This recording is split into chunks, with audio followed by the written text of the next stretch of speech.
Good morning, students. So today we are going to learn about phylum Ctenophora. So what are the characteristics of organisms which comes under this group? Let us see. First point, it is exclusively marine animals. It means most of the animals come under this group. They are marine. It means they are living in sea or oceans. Second point is radially symmetrical body.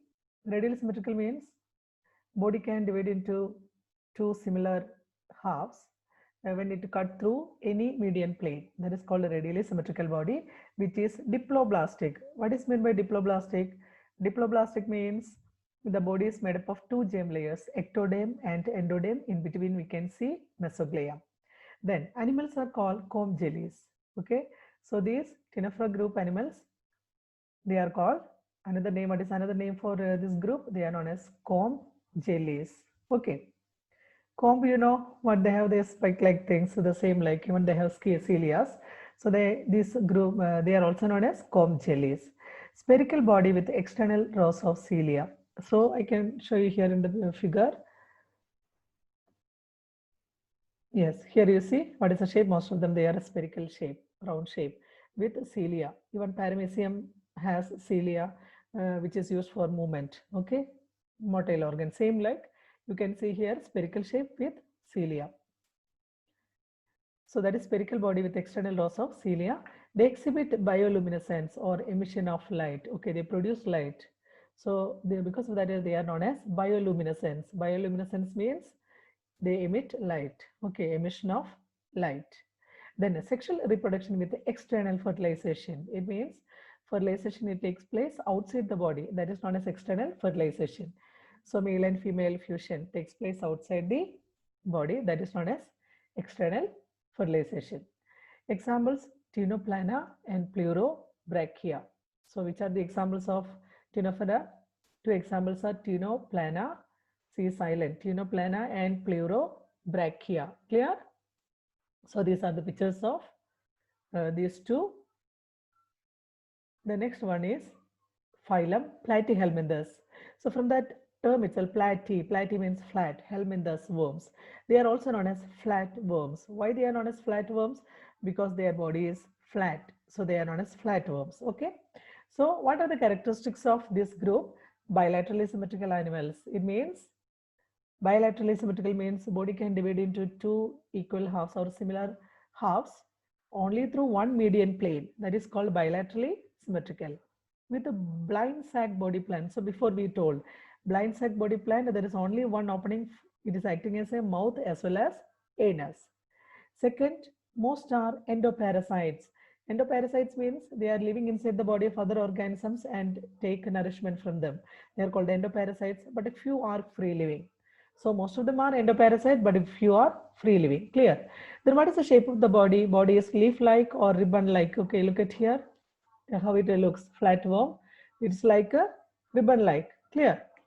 Leaf-like or ribbon-like, unsegmented without segmentations, and also dorsoventrally flattened. Look at here, dorsal side and ventral side, it's a flattened. It is called dorsoventrally flattened and covered by cuticle. Okay, outermost layer is called cuticle.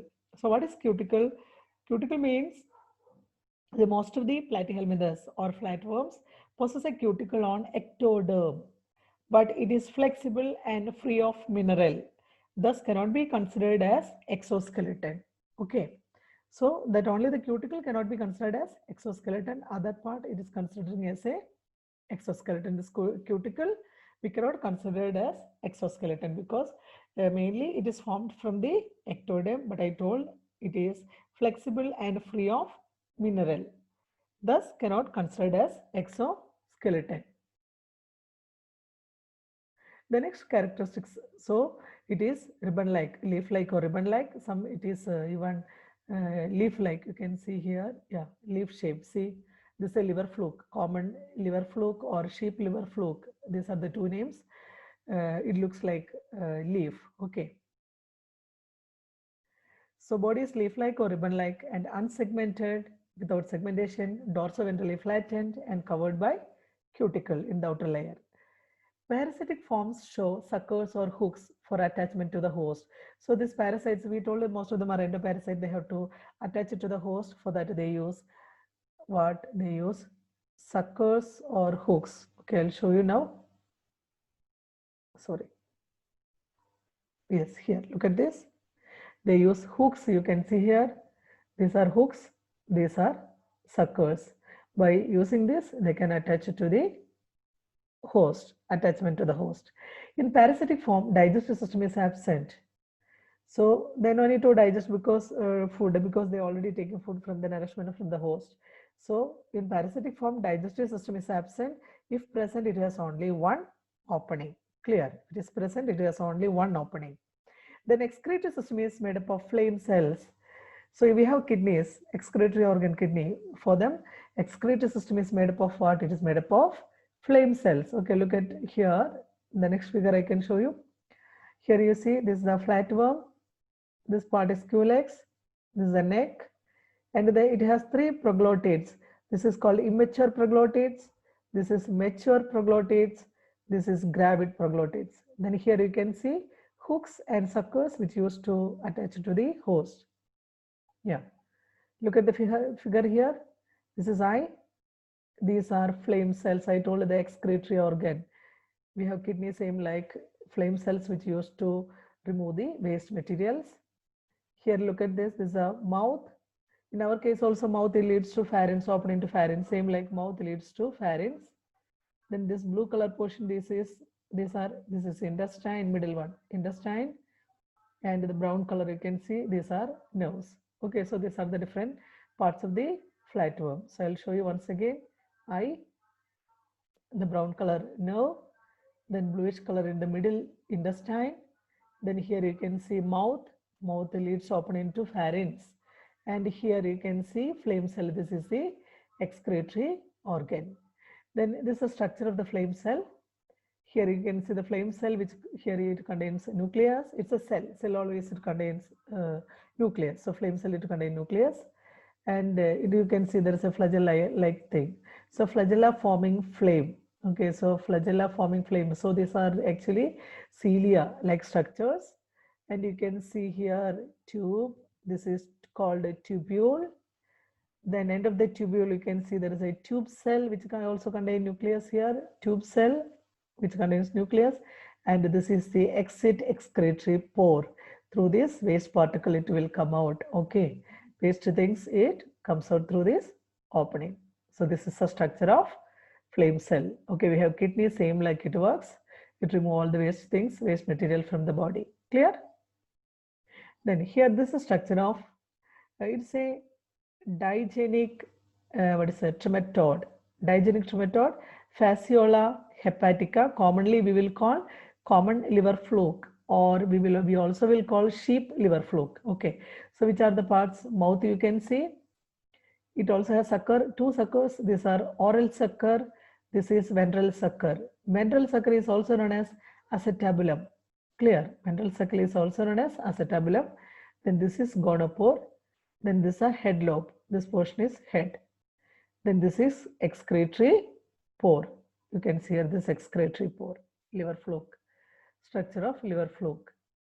Then what about the nervous system? Nervous system is in the form of nerve rings or nerve cord. See here, nervous system, eye, they have brain, and these are the nerve cord. Both the sides you can see nerve cords. In between you can see transverse rings. Okay, these are the connections. Transverse ring. Clear? Yes. So nervous system is in the form of nerve rings or nerve cords. Reproductive system is well developed. Animals are mostly hermaphrodites or bisexual. So what is meant by hermaphrodite or bisexual? As both male and female sex organs are present on the same body. So both male and female sexes are present on the same body. They are called bisexual or hermaphrodite. Then they have great power of regeneration. I told regeneration means any body parts of the flatworm, you think it's cut into two parts. Each part can grow as a new individual or new adult. That is called regeneration. So they have great power of regeneration. Even earthworm also you would have seen that just cut into two, it can grow as a new one. So that is called regeneration. Then locomotory structures and sense organs are absent. No sense organs and also locomotory structures are absent. Example, tapeworm, liver fluke, etc. I already showed the picture of tapeworm and liver fluke. These two are the examples for, these two comes under which group? Platyhelminthes or flatworms. Tapeworm, liver fluke, these are the examples. So this is a nervous system I told. They have brain and they have nerve cord. These are the nerve cords both the sides, and in between you can see transverse nerve. The next phylum it is Aschelminthus. Aschelminthus, it is also known as threadworms. What's another name for Aschelminthus? Threadworm, because they look like thread. See, roundworm is example, it looks like thread. So it is also known as threadworms, commonly called as roundworms. Commonly what it is called? See the figure, round shape, like it's a long and round shape. So they are known as, commonly called as roundworms. Most are parasitic, living in body fluids of host. Okay, in our body also, these roundworms are living. So they are parasitic in nature, living the body of another organism and taking the nourishment. So parasitic, living in body fluids of host. That body is long and cylindrical, which is thread-like. See, look at here. Body is long, body, see here, cylindrical and thread-like. Clear?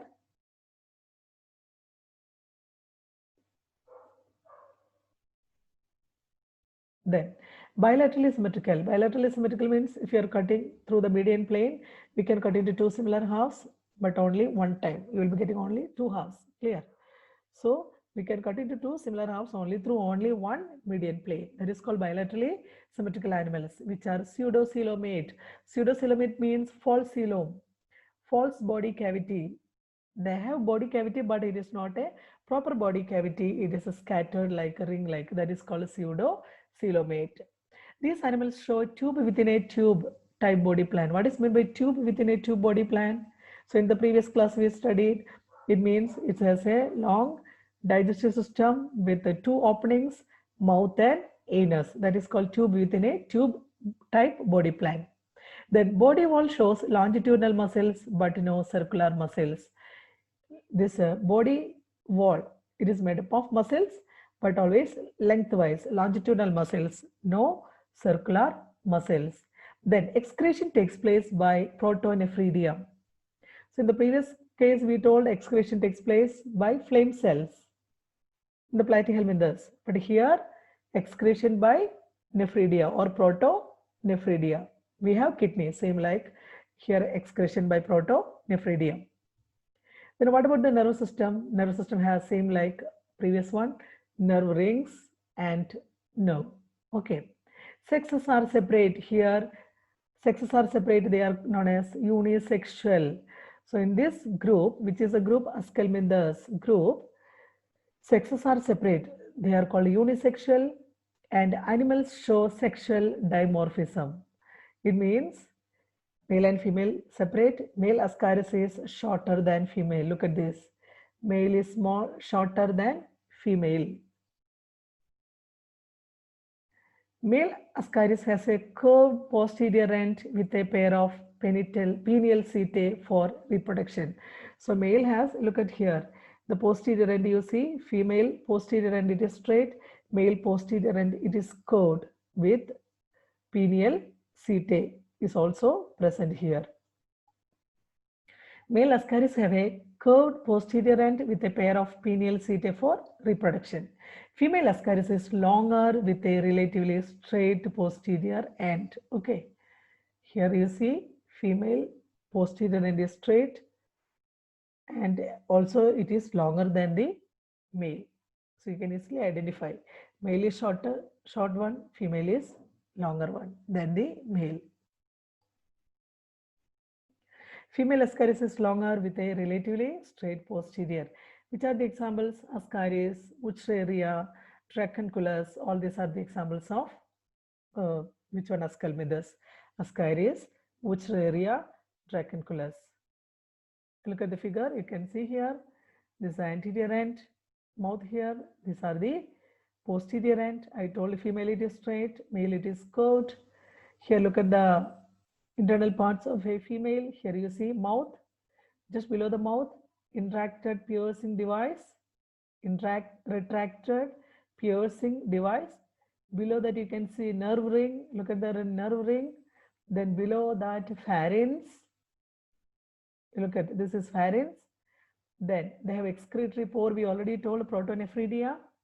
Then this is intestine. Then here pseudocoelom or false coelom. It means no proper body cavity. Okay, no coelom or proper body cavity. It contains scattered rings. And here you see yellow color. This is ovary. Ovary leads to reproductive pore. See, this is a reproductive pore. Here anus. Then outermost part, this is cuticle. Outermost layer, that is known as cuticle, is for the protection. Cuticle layer, outer layer. Okay, this is a structure. Again, you can see here, this is a female, this is a dorsal line, this is a head.